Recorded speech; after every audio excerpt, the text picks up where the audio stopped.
Maligayang panonood po ka-recap. Ang ating tatalakayan ngayon ay tungkol sa isang historical epic movie na may pamagat na 300. Kaya sit back, relax, at simulan na natin.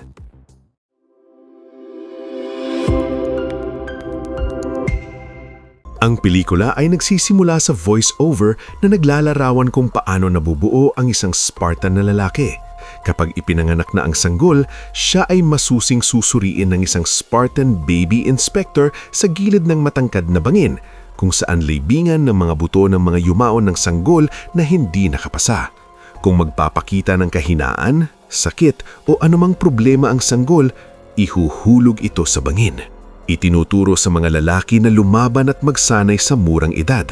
Pagsapit ng 7 taong gulang, hinihiwalay sila kanilang mga ina at dadalhin sa isang initiation of rites, kabilang ang pagpapahampas ng hindi nagpapakita ng emosyon, pagpapabaya sa niebe at uling para magmalasakit sa sarili, bago payagang umuwi.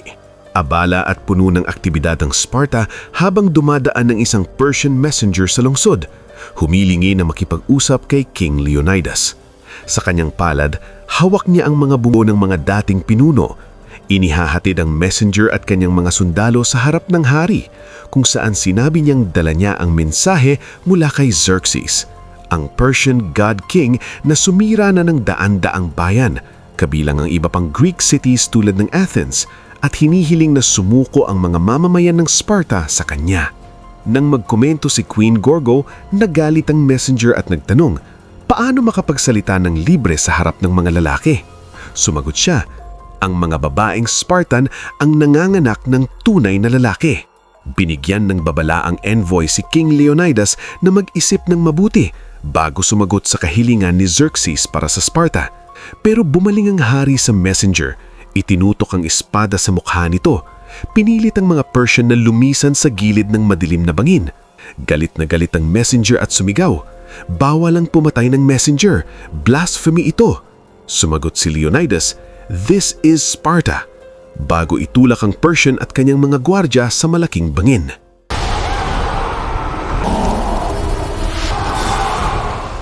May batas sa Sparta na kailangang kumonsulta ang hari sa Oracle at Ephors, mga parihil ng Diyos na mas mukhang halimaw kaysa tao.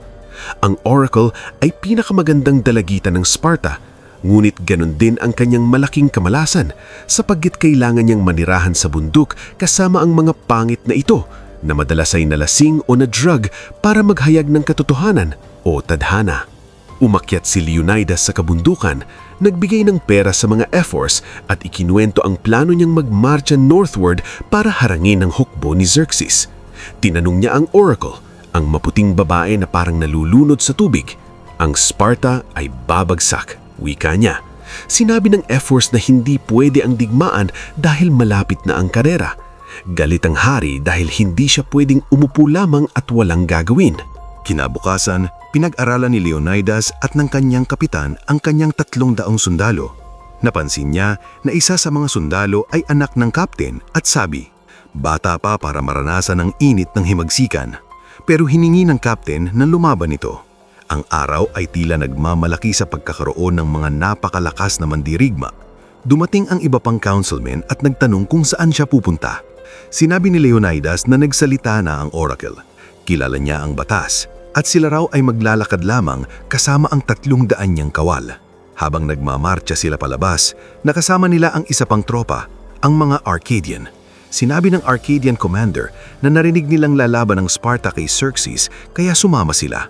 Ngunit nagulat siya sa maliit na puwersa ng hari. Dito makikita ang yabang at pagmamalaki ng mga Spartan. Tinanong ni Leonidas ang trabaho ng isa sa Arcadian na sundalo. Isa pala itong sculpture. Ang isa ay isang blacksmith. Lumingon siya sa kanyang 300 kawal at nagtanong, "At kayo, anong trabaho nyo?" Sumigaw ng matunog ang mga Spartan ng mandirigma. At sinabi ng hari, "Mas marami akong sundalo kaysa sa inyo." Natuwa ang mga Arcadian at nagmarcha ang buong grupo pababa sa tabing dagat. Pagdating ng grupo sa tabing dagat, nagsimulang magduda ang mga Arcadian nang makita nila ang bilang ng mga Persian na bangka sa tubig. Nang gabing iyon, nagpadala ng malakas na bagyo ang mga Greek gods para baligtarin at sirain ilan sa mga bangkang iyon na unang nagpasaya sa mga Arcadian. Ngunit pagsikat ng araw, parang hindi nabawasan ang bilang ng mga bangka. Kontento ang natitirang mga Spartan na sundalo dahil umaasa lamang silang makaharap ang katapat nila. Mga kalaban na magbibigay ng dahilan para mamatay sa magandang kamatayan. Gusto nilang mamatay para sa mas mataas na layunin, para sa kanilang bayan. Habang nagtatayo sila ng stone wall, lumapit ang isang miyembro ng hukbo ni Xerxes at muling hiniling na lumuhog ang Sparta. Pinuri ni Xerxes ang kanilang yabang at lakas at ipinako na magiging pinakamayamang lungsod ang Sparta sa mundo. At iiwan niyang buhay ang mga babae at bata ng lungsod kung susuko sila at titingnan siya bilang hari. Pinagtawanan ng envoy ang stone wall ng mga Spartan hanggang napansin niya ang mga bangkay ng maraming Persian na sundalo na pinutulan ng isang Spartan ang braso ng messenger. At tinutusan, sabihin mo kay Xerxes na nagsimula na ang laban. Habang nangyayari ito, napansin ng maraming Spartan na sinusundan sila. Lumitaw si Ephialtes, ang kubang halimaw na gustong tumulong sa laban. Sinabi niya sa hari na may isa pang daan ng mga Persian para pumasok. Malakas ang sipa niyang sibat, ngunit hindi makaatas ng mabigat na shield. Sinabi ng hari na hindi siya makakalaban sa mga Spartan dahil ginagamit ng mga Spartan ang kanilang shield hindi lamang para sa sarili, kundi para protektahan din ang katabi sa kaliwa. Dahil hindi makaatas ng shield si Ephialtes, wala siyang silbi. Nagalit si Ephialtes. Ang unang laban ay nagpakita ng lakas ng mga Spartan. Nakatayo sila sa makitid na puwang at hinintay ang unang grupo ng Persian soldiers.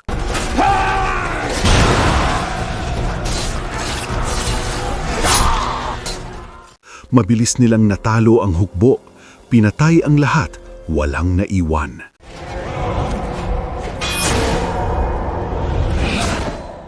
Habang humihinga sila ng maluwag, nagpalabas ng barahe ng mga panaan na titirang Persian army na nagmadilim sa araw.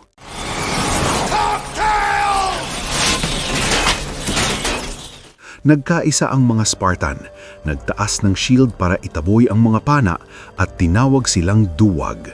Habang nagpapahinga at naglilinis ang parehong panig, lumitaw si Xerxes para makipagkita kay Leonidas. 7 talampakan ng tangkad ni Xerxes, panot, puno ng piercing. Muli niyang inanyayahan si Leonidas na lumuhod, ngulit tumanggi ang hari dahil pagod na ang mga hita niya mula sa pagwawagi laban sa unang Persian army. Nagalit si Xerxes at sumigaw na pwede niyang burahin ang Sparta at walang makakaalam o makikinig sa kanila. Puputulin niya ang mga dila ng sino mang magbanggit ng kanilang pangalan at kalaunan ay makakalimutan na ng lahat si King Leonidas at ang mga Spartan. Ang susunod na laban ay laban sa Immortals, mga walang kaluluwang nilalang na nagmadilim ang mata, matutulis na ngipin, nakasuot ng itim at ginto at ang spesyal na sandata nila ay ang malaking chain beast.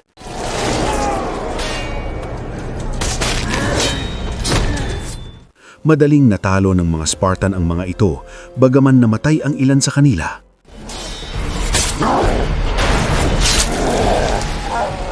Sa mga susunod na laban, dinala ng mga Persian ang kanilang buong lakas, rhinoceros, mahiwagang elepante mula sa kabilang dako ng mundo, at mga halimaw.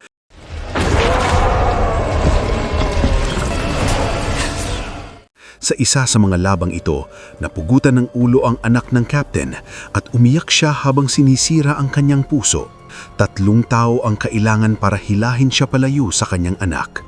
Sa kabilang banda, si Ephialtes ay pumunta kay Xerxes, puno ng belly dancers, concubines, contortionists, transsexuals at mga alipin sa tent.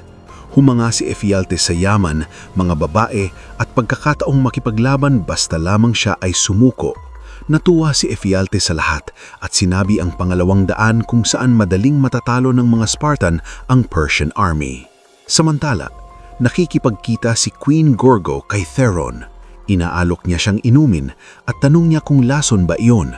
Sinabi niya na hindi papayagan ng council ang pagmamarcha ng hukbo kay hari, ngulit pwede niya silang kumbinsihin kung makikipaglaro ito ng apoy sa kanya. Sumang-ayon siya at sinimulan niyang pagsamantalahin ang reyna ng marahas. Sinasabi, hindi ito matatapos ng mabilis. Hindi ako ang hari mo.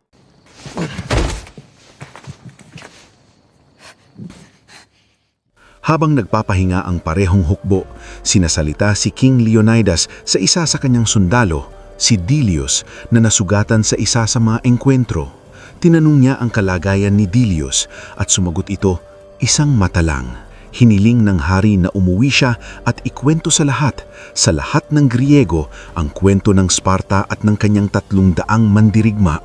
Alam niyang mamamatay sila at bagamat nakakaawa na hindi na niya makikita ang kanyang asawa, kontento siya sa ginagawa para sa Sparta.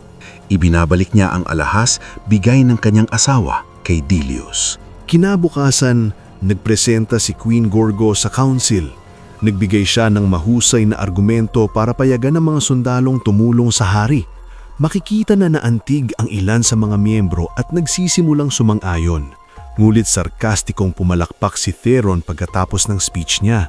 Pagkatapos, lumapit siya at sinabi na walang dapat makinig sa kanya dahil isa siyang adulteress. Inanunsyo niyang lumapit daw ang reyna sa kanya at nag-alok ng sarili, ngunit tumanggi siya dahil matapat siyang tao.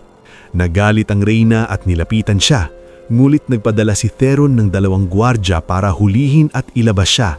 Pinakawalan nila siya dahil siya ang reyna. Maya-maya, kinuha niya ang isa sa kanilang espada at tinaga si Theron sa tiyan.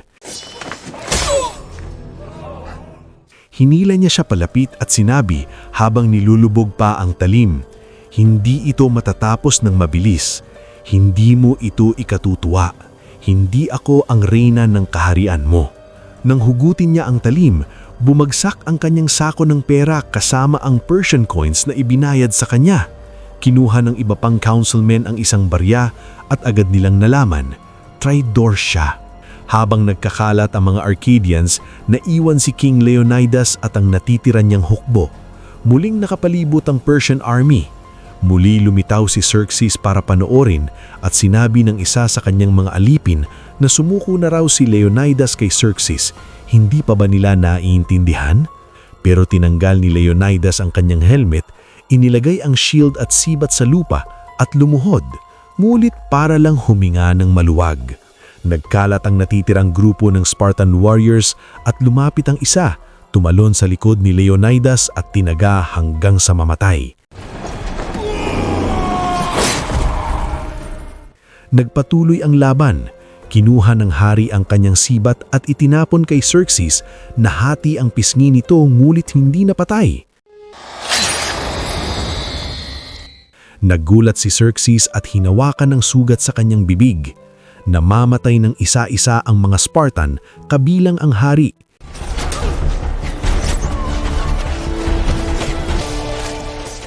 Sinabi ng isa, "Ang mamatay sa iyong tabi ay isang karangalan." Habang hinarap ang araw ay sinabi niya ang kanyang huling salita, "My love." Pinatay siya ng natitirang Persian army at siniguro ang kamatayan ng lahat ng Spartan sa pamamagitan ng napakaraming pana na muling itinapon sa himpapawid. Umuwi si Dilius, nagbigay ng alahas kay reyna at ikinwento ang kanilang tagumpay. Matapos 1 taon, si Dilius na ang bagong leader ng Spartan army at naghahanda ang mga Spartan para harapin muli ang mga Persian.